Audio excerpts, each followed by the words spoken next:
Barka da haka, assalamu alaikum, suna na Fuadu Umar, kuna sauraron mu on Cable FM. Za mu kawo muku another episode na shirinmu mai suna me ke faruwa a duniya kuma explained. Wani gadama ne wato ya taso, sabon gadama ne tsakanin America da kuma kasar Iran. Ana cikin wannan fadan nan. Shi sa wannan fadan ma gadama ne inda America da Israel suka kai wa kasar Iran hari. To cikin wannan fadan kuma wani gadama kuma ya taso wanda na yi maganin shi on Cable FM na ce an kai wannan lokacin nan, to an kai wurin nan kuma shi yaki ko fada don lokacin da ake yi komin zafin shi komin dadewan shi akwai karshen kuma akwai ababen da za su biyo. Shi ya sa wasu maganganu ake yin su yanzu nan. To Cable FM Fuadu Umar zan explain yanzu nan, ka kira bukan na arziki da gaya musu za mu suma mu tafi. Let's go. Duk da kake sauraron mu, ina fata kana lafiya. Ubangiji ba duniya gaba ɗai zaman lafiya, musamman inda ake rashin zaman lafiya kamar Iran da kuma Middle East. Wato kamar da na fada, yaki komin dadewan yaki akwai karshe, kuma karshen kuma in an gama akwai abin da zai biyo. Abin da zai biyo shine me? Bincike abin da yake ya wakana lokacin da ake wannan fadan nan, za a yi binciken shi. Akwai bodies da daman da ke bincike. Kasashen da suka yi fadan suna binciken kansu, kasashen waje suna bincike da sauran bodies. To wani magana ne da yake wato foreign minister na kasar Iran wanda ake kiran shi Abbas Arakshi ya yi wani magana na da muhimmanci.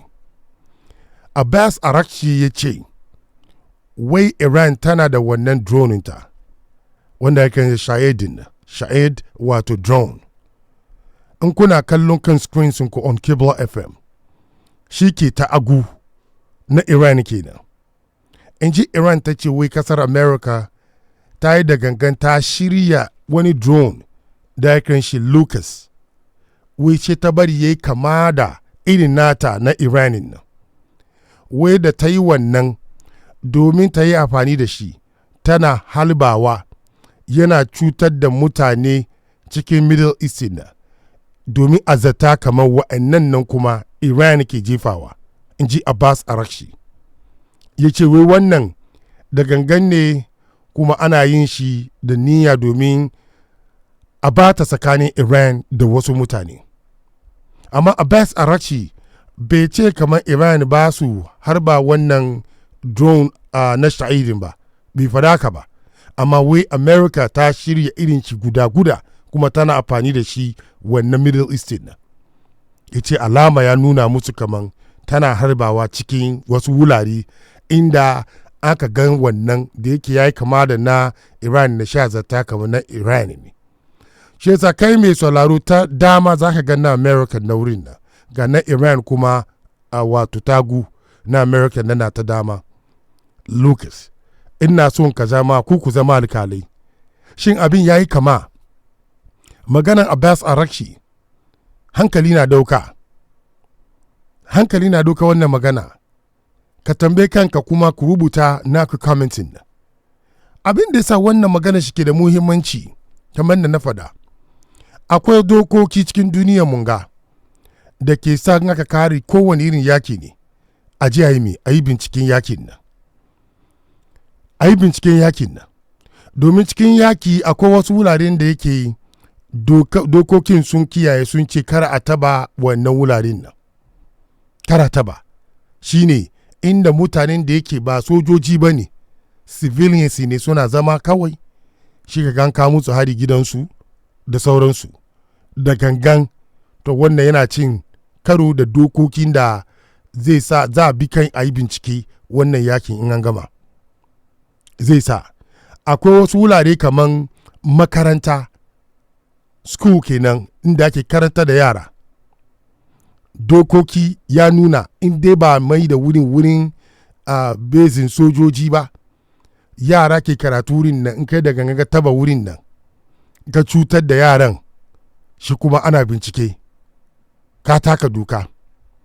Akwai hospitals inda ake zo ake jinya, ka taka dokan ka taba wurin nan, da gangan domin ka cutar da mutane ka su samu inda za su yi jinya. Akwai inda suke zo su sayi abinci wurin ba su ana tabawa, to akwai wurare da daman da yake ba shi cikin bangaren da ake tabawa, face in an samu kwakwaran dalili da hujja da zai nuna kaman a'a an mai da shi wurin sojoji ne. In ba haka ba in an gama za yi wannan bincike, shi yasa kenan duk harbe-harben da ake yi bangarorin nan za su so in aka zo wannan binciken kara zuwa ce kaman su suka yi, wani na gidan shi kawai aka harba mishi, ba su so a zuwa faɗi wanda. Sannan kuma mutanen da suka gudu suka je wani wuri suna camp wurin nan domin su tsira, shi ka bi su rumfa ka taba musu, shi kuma doka ya nuna kaman wurin civilians ne, kaka taba wurin nan, kar ka taba wurin nan.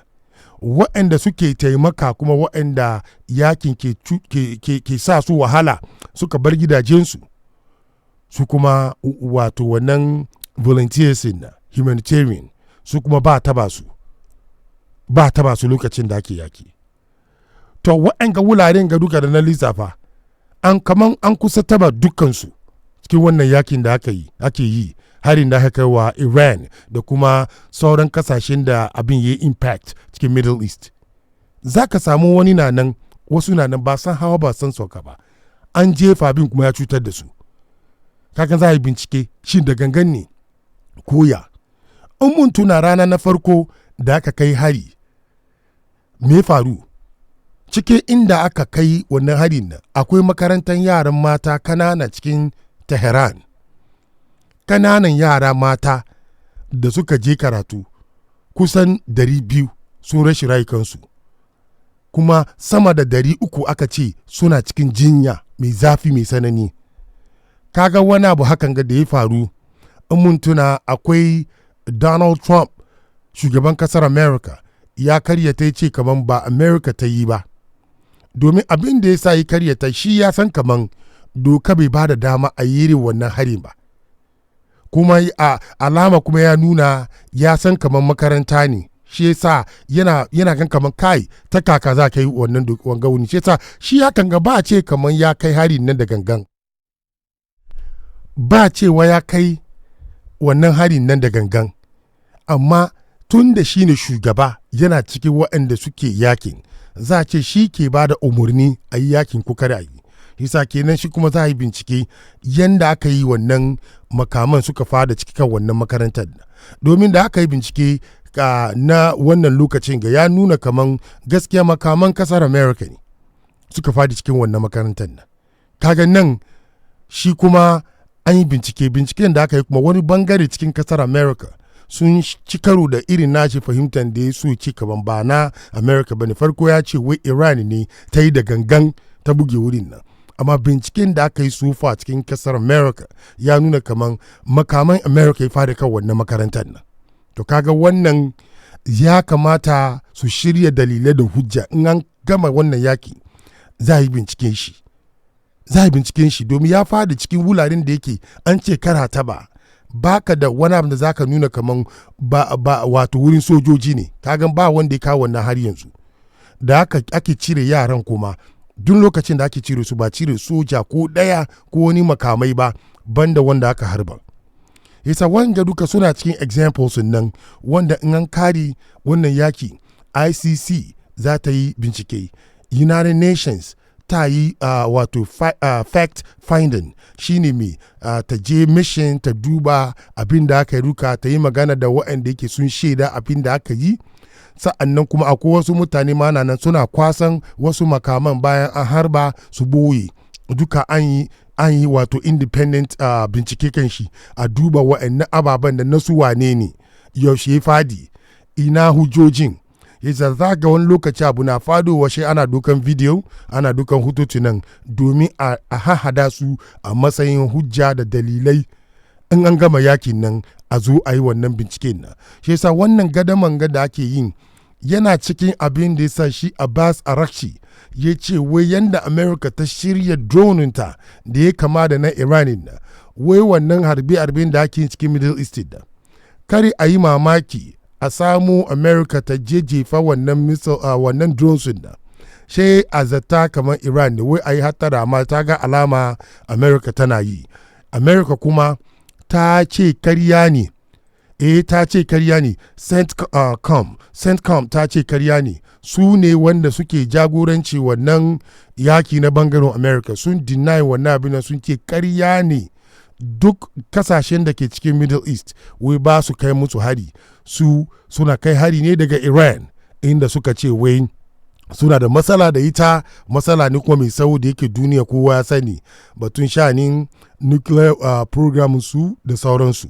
Amma Iran kuma ta ce wannan abin da ke ciki a sa ido domin ana amfani da wasu makamai da suka yi kama da irin nata domin a je a tucar da mutane ya su a zuwa ce ita ne. Abin na gaba da ke da muhimmanci ciki wannan magana da kuma abin da Iran da kuma America suke son su yi. An shiga bangaren da yake ana neman a samu zuciyan ko mu ce zukatan mutanen unguwan Middle Eastern. Iran tana nema, America kuma tana nema. Iran tana so ta fahimtar da mutanen kamar ba su take kawo harin ba. America kuma tana kokari ta fahimtar da su kamar tana kawo muku hari ne da gangan domin ta cutar da ku. Shi sa wannan mutanen nan waɗanda yake abin ke shafa cikin Saudiya, cikin Qatar, cikin Kuwait, cikin Oman da sauransu. Waɗannan mutanen nan inda Iran ta fahimtar da su kamar ba ta kawo musu hari domin ta cutar da mutanensu, amma tana kai shi ne kan basis America. Kenan mutane wannan kasashen nan su ma sun samu wani kyakkyawan fahimta game da Iran cewa tana matsayin kare kanta, shi yasa ne an masa mata take yi. Amma in bangaren America kuma ta yi nasara ta nuna musu kamar ba haka nan ba ne, ta fahimtar da mutanen Middle East kamar Iran tana yin da gangan ne domin ta ja ku ta tura ku cikin tsanani, to wannan kuma America za ta yi nasara ta samu ma Iran bakin jini cikin zukatan mutanen da ke cikin Middle East nan. To wannan lokacin kuma gwamnatocin da ke cikin Middle East nan za su fara bada wato taimako mai yawa domin a ci gaba da yakar Iran. Suna na Fuad Umar, mun ci gaba muna kawo muku wannan breakdown sun ga Cable FM kowane lokaci. Ba da jimawa mun dawo mu zo mu ci gaba. Until then, Fuad Umar na ce muku assalamu alaikum.